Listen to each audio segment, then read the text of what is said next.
Ya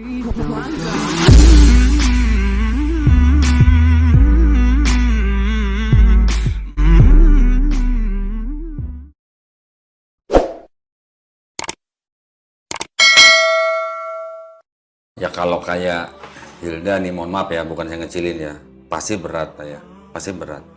Tapi masih banyak yang lebih berat. Iya. Yang dibuang keluarga lah, belum nanti ada yang disekap lah di rumah lah, segala macam. Yang dibuang dari keluarga, contoh kayak Kohani lah. Keluar duit cuma buat duit noban, coba bayangin. Berat ya, lebih berat, mungkin jauh lebih berat daripada Hilda. Tapi ya dengan iman, insya Allah pasti Amin. pasti banyak bantuan lah. Amin, amin.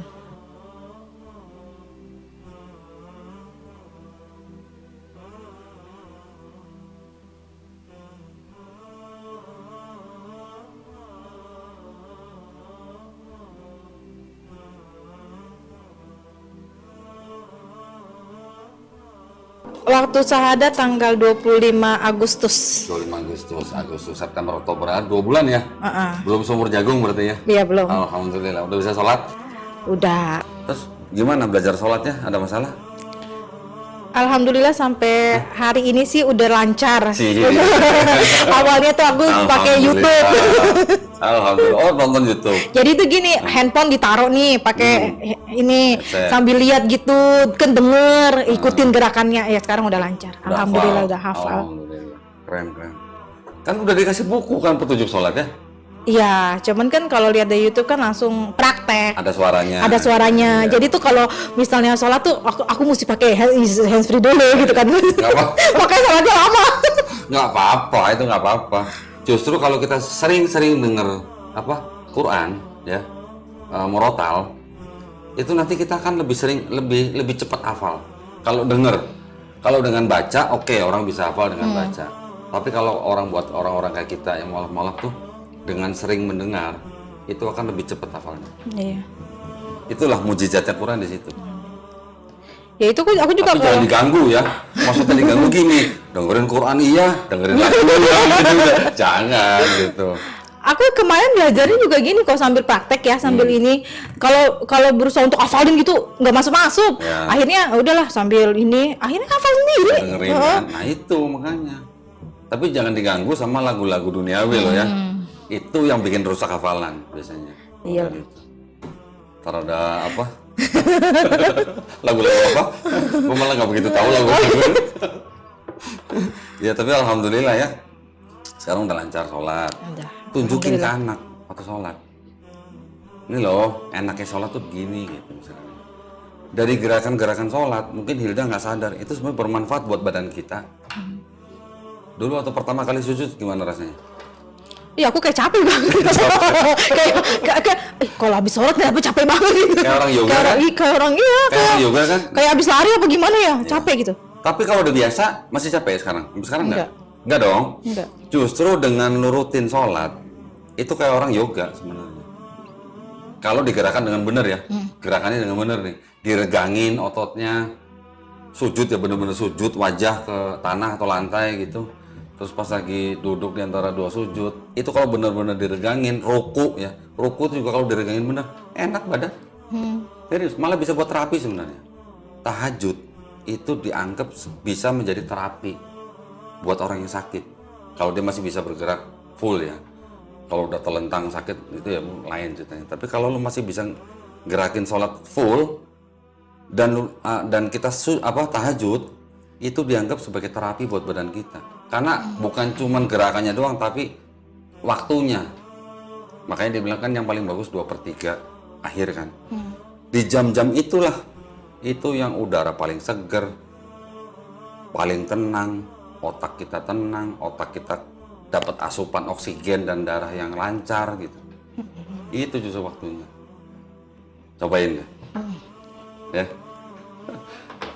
Nah, itu dengan sujud, dengan sholat, kan perintahnya Allah kan sholatlah untuk mengingat siapa? Mengingat Allah kan. Setiap kali kita sholat, kita pasti ingat Allah kan. Dengan sholat, kita ngelakukan gerakan yang benar, insya Allah badan kita juga sehat, otak kita tenang. Kalau otak tenang, khawatir nggak punya duit? Ya khawatir boleh, khawatir dikit-dikit lah pasti. boleh. Tapi insya Allah pasti dijawab. Istilahnya doa kita pasti dijawab Allah. Amin. Ya buktinya sampai sekarang masih bisa makan kan? Masih. Tuh. Ya kan alhamdulillah kan. Ajarin anak pelan-pelan. Maksudnya bukannya terus maksa, ayo masuk Islam. Enggak, jangan. Kita tunjukin aja. Dengan sholat begini, kok badan seger ya kalau habis sholat ya gitu misalnya. Siapa tahu ya, hidayah Allah kan, nggak tahu.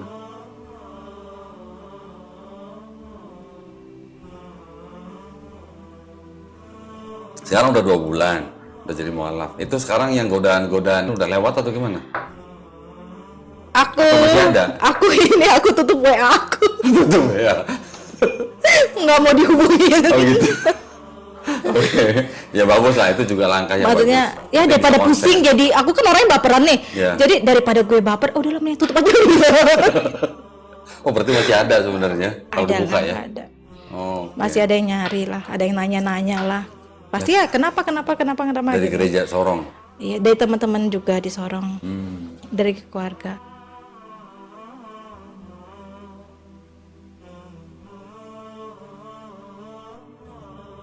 Berat. Oh berat. Berat sih, maksudnya kesininya tuh ujiannya banyak gitu. Cuman kan aku juga kadang suka sharing-sharing gitu kan sama teman-teman yang mualaf lain. Dia bilang memang kalau mualaf itu, apalagi kita mualaf itu ujiannya gini. Waktu itu aku pernah juga bicara sama ngobrol ya sama Kak Tere gitu kan, yang mualaf juga. Ya dia bilang memang. Wah kenalnya Kak Tere lo, keren lo. Pemirsa setuju nggak kalau undang Kak Tere ke sini gitu? Setuju ya? Nanti aku tanya. Boleh ya? Nah, Terus? aku kan Kak Tere juga bilang, ya nanti apa maksudnya kita mualaf itu memang banyak ujiannya, yang penting ya berdoa apa gitu kan. Ya aku sih denger aja pengalamannya mereka yang mualaf gitu.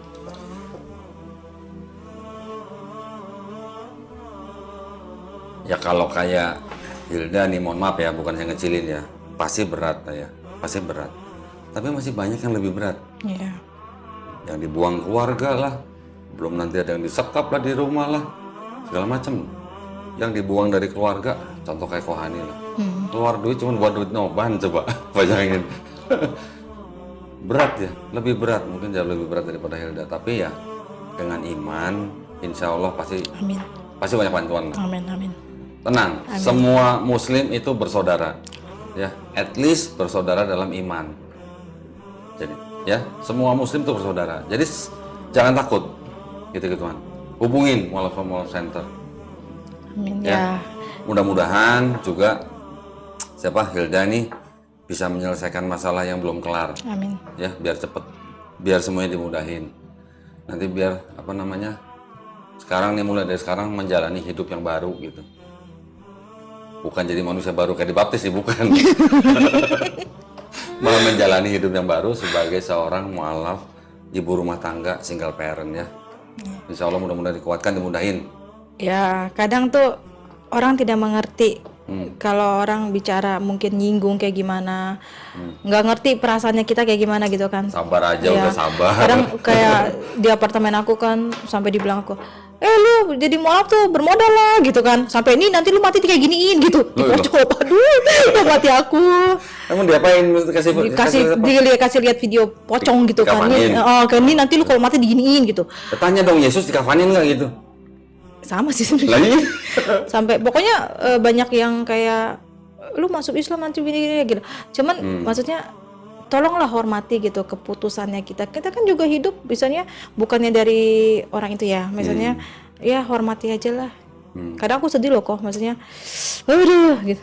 Janganlah, jangan sedih lah.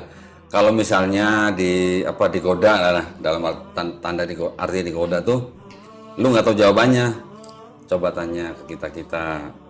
Kalau cuma dikafanin aja gampang, suruh baca Bible, Yesus dikafanin kayak gitu. Istilahnya Yesus jadi pocong nggak kalau di Bible? Sama, justru kita mengikuti Yesus. Yesus mati dikafanin, Yesus puasa, Yesus sujud, Yesus nggak makan babi. Iya Kak. Ya kan kita ngikutin Yesus sebenarnya. Ya kalau di kadang Bible. gini loh kok, kadang orang ya seperti teman aku mungkin dia Muslim masuk Kristen, dia kesaksian ke aku, sedangkan aku dari Kristen ke Muslim gitu Ke kan. Islam. Ya, apa kan itu kan istilahnya tergantung orang ya, maksudnya nggak bisa kita saya samain sama kamu gitu. Maksudnya ya aku menghormati kamu, ya kamu juga harus menghormati keputusan aku gitu. Jangan istilahnya apa sih namanya sih? Merendahkan. Bukan merendahkan kok. Gue aja nih dari Islam nih masuk ke Kristen nih. Mimpi lihat Yesus gitu. Lu juga, jadi misalnya apa yang dia rasakan harus aku juga sama gitu. Ya nggak bisa kayak gitu. Ya mungkin dapat hidayahnya aku di Islam gitu kan. Ya aku tenangnya di sana. Nggak bisa paksain kan kayak gitu. Maksudnya kadang orang karena tertekan ya, karena ini ya, karena ada masalah ya gitu. Buset. Aduh, aku bilang ya sabar aja lah.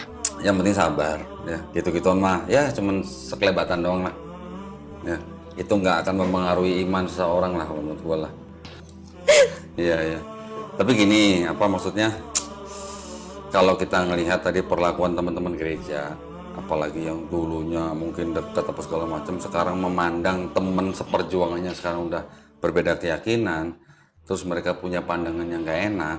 Pertanyaan cuma satu, kasihilah musuhmunya tuh di mana gitu? Yes.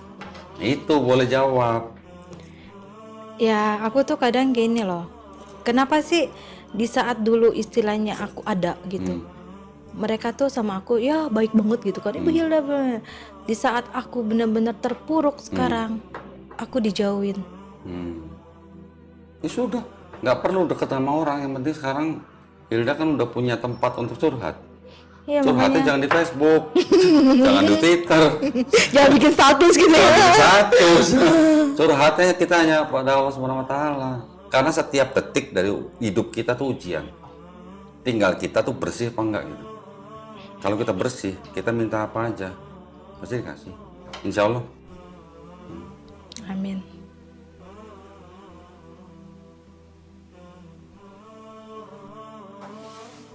Jangan menganggap keputusan seseorang itu untuk menjadi mualaf itu sesuatu hal yang salah.